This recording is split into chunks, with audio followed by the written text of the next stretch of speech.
전국 7대 도시 시민 중 46%가 장기기증을 긍정적으로 생각한다는 조사 결과가 나왔습니다. 하지만 장기기증의 절차에 대해선 75%가 잘 모르겠다고 응답했습니다. 북한 인권 문제를 고발하는 영화 더 월이 29일 개봉합니다. 구티비 특별기획 세 번째 순서로 지역 주민을 위한 도서관을 운영하는 성광교회를 소개합니다. 부활절을 앞두고 그리스도의 삶과 부활의 기쁨을 묵상할 수 있는 책을 소개합니다.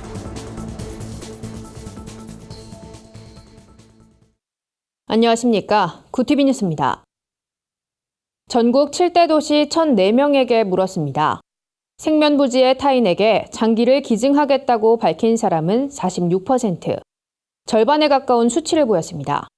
하지만 장기 기증을 신청하는 방법을 안다고 답한 사람은 25%에 불과했는데요. 정부를 비롯한 관련 단체들의 더 활발한 홍보 활동이 요구되는 대목입니다. 홍희연 기자가 보도합니다.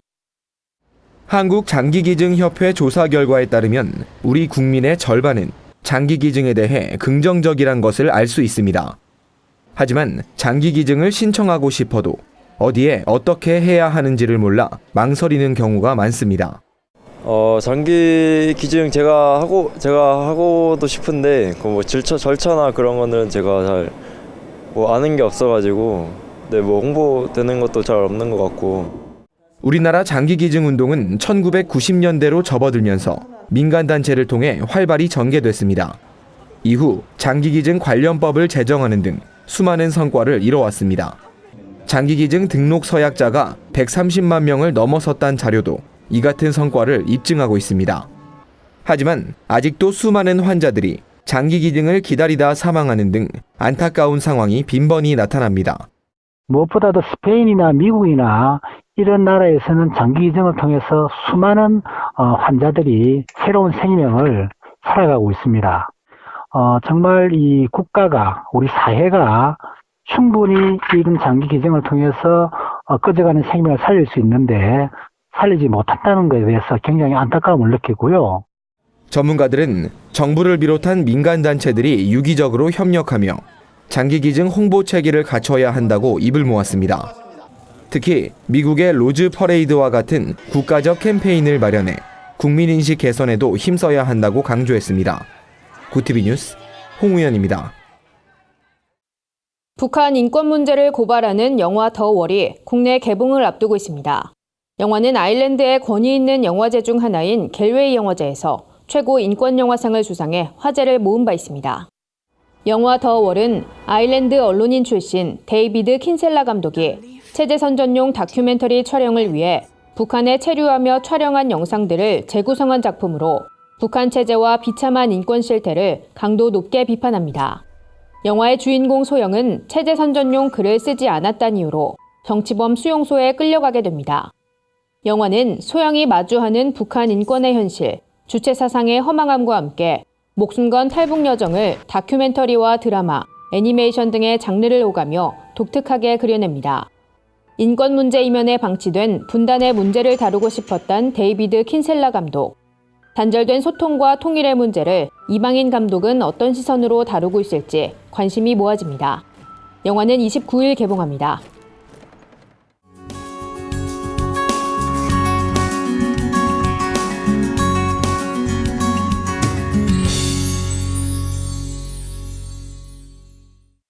전국 각지에 흩어진 한국교회의 선한 모습을 발굴하는 민들레 홀시아나 세상을 밝히다. 구티비 특별기획 순서입니다.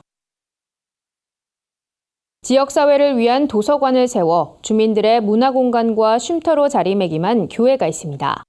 다양한 프로그램으로 지역 주민과 소통에 힘쓰는 성광교회 이야기인데요. 수익금 전부를 사회에 환원하며 지역을 섬기는 아름다운 사역 현장에 우현근 기자가 다녀왔습니다. 많은 서적과 교구제가 구비되어 있는 이곳은 영락없는 도서관의 모습입니다.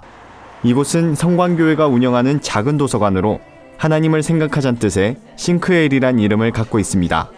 성광교회 이은식 목사는 우연히 얻게 된 책과 교구들을 지역 아이들과 나누고 싶어 도서관을 세웠다고 말합니다.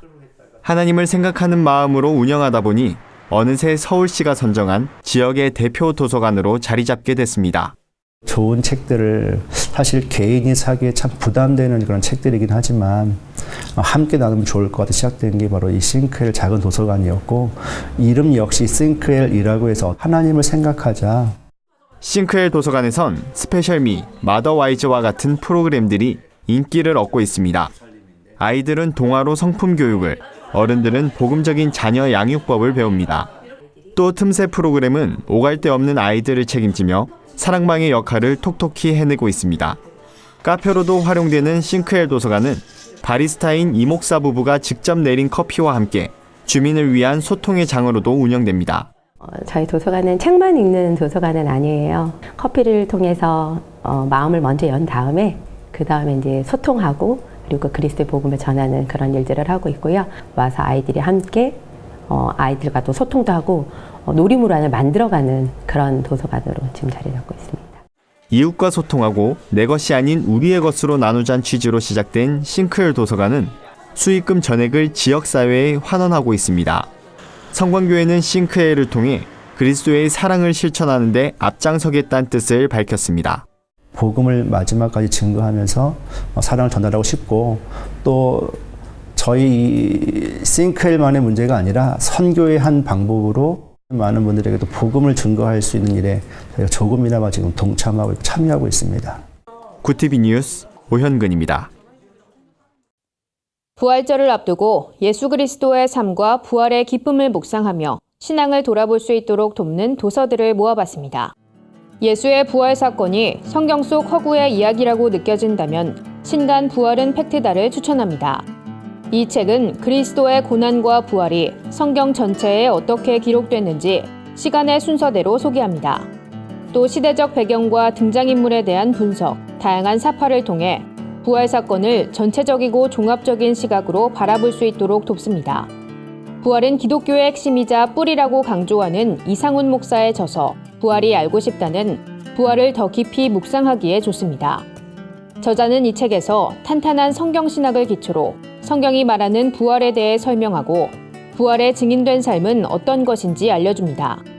부활절을 맞아 새신자 또는 구도자에게 예수님을 소개하고 싶다면 조정민 목사의 신간, 예수는 누구인가를 읽어보는 것도 좋습니다. 조정민 목사는 예수님은 요한복음에서 8가지 키워드로 본인을 소개하는데 생명의 떡, 세상의 빛, 선한 목자, 포도나무 등이 바로 그것이라며 예수님이 자신을 직접 소개하는 성경 본문을 통해 우리는 예수님이 누구인지 바르게 알 수 있다고 전했습니다.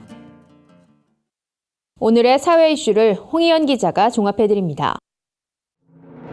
오늘의 이슈 포커스입니다. 중국 정부가 김정은의 방중 사실을 사전에 우리 정부에 통보한 것으로 알려졌습니다. 청와대 관계자는 중국 정부로부터 방중 사실을 통보받았고 이 사실을 발표한다는 것도 우리 측에 미리 통보했다고 밝혔습니다. 사전 통보의 내용과 시점에 대해선 언급을 피했습니다.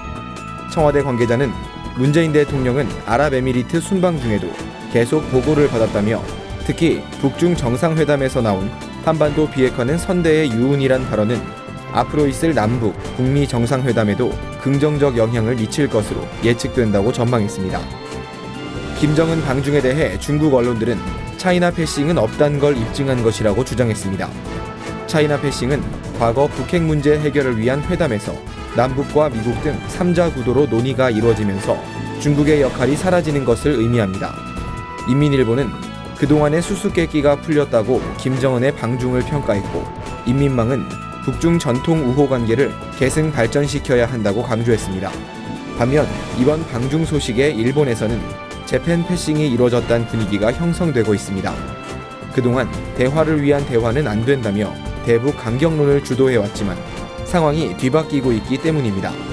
아베 일본 총리는 중대한 관심을 갖고 정보를 분석하는 중이라며 이번 대화는 일본의 공헌이 컸다고 자평하기도 했습니다. 28일 강원 고성에서 발생한 산불이 축구장 면적의 49배에 달하는 35헥타르의 산림을 태웠습니다. 강원도는 오후 1시 기준으로 산림을 비롯해 주택 3채, 사무실 2곳, 컨테이너 3동 등 건물 8동이 소실됐다고 밝혔습니다. 또 지역 학교들은 수업을 중단하고 조기 하교 조치를 취하기도 했습니다. 소방당국은 산불이 민가로 번지는 걸 차단하기 위해 물탱크 등 관련 장비를 지원받아 산불 진화에 동원하고 있습니다. 인근 군부대인 육군 22사단 공병부대 장병들은 탄약과 유류 등 전투 물자를 안전지대로 옮기기도 했습니다. 성추행 의혹의 거짓 해명 논란까지 낳은 정봉주 전 의원이 서울시장 선거에 출마하지 않겠다고 밝혔습니다. 정 전 의원은 28일 자신의 SNS에서 서울시장 출마를 철회하며 모든 공적 활동을 접고 자숙하면서 자연인 정봉주로 돌아가겠다고 말했습니다. 정 전 의원은 성추행 의혹을 제기한 인터넷 매체 프레시안을 고소했다가 27일 취소한 데 이어 28일엔 보도자료를 배포해 성추행 의혹 사건 당일 해당 장소에 자신이 갔었던 사실을 인정했습니다. 이에 대해 한 정계 인사는 성추행 의혹 추가 증거가 나오자 고소를 취하한 것은 그간의 해명이 거짓이었단 걸 자인하는 것이라고 지적하기도 했습니다. 구티비 뉴스 홍우연입니다. 주요 단신입니다. 세월호 가족과 함께하는 부활절 새벽기도회가 4월 1일 오전 5시 30분 안산 합동분향소 앞에서 열립니다. 이번 기도회는 분향소 앞에서 진행되는 마지막 부활절 기도회로 화랑유원지 주차장에 설치된 안산 합동분향소는 세월호 참사 4주기 때 합동 연결식 후 철거될 예정입니다. 한국납세자연맹과 종교투명성센터가 종교인 과세에 대해 헌법 소원을 제기했습니다. 이들은 세무공무원이 자의적으로 판단해 세금을 추징한다면 국가의 자의적인 과세를 방지하고 과세 요건을 명확하게 규정해 국민의 재산권을 보장한다는 조세 법률주의에 위배된다고 밝혔습니다. 전북 지역 종교단체가 4월 7일 전주에서 열릴 예정인 퀴어 축제에 반대하고 나섰습니다. 전주시 기독교 총연합회는 퀴어 축제를 반대하는 맞불 행진을 오는 1일 오후 4시에 진행하겠다고 밝혔습니다.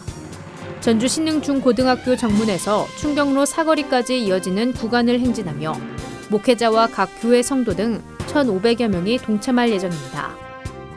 한국위기관리재단이 네팔 형사법 개정 관련 선교시 유의사항 안내란 제목으로 외교부 안내사항을 공개했습니다. 한국위기관리재단은 네팔의 형사법 개정안은 카스트, 공동체, 민족 등의 종교와 종교적 신념, 믿음을 바꾸도록 부추기거나 개종시키는 행위를 할 경우 처벌 대상이 된다며 교회와 선교단체의 주의를 당부했습니다.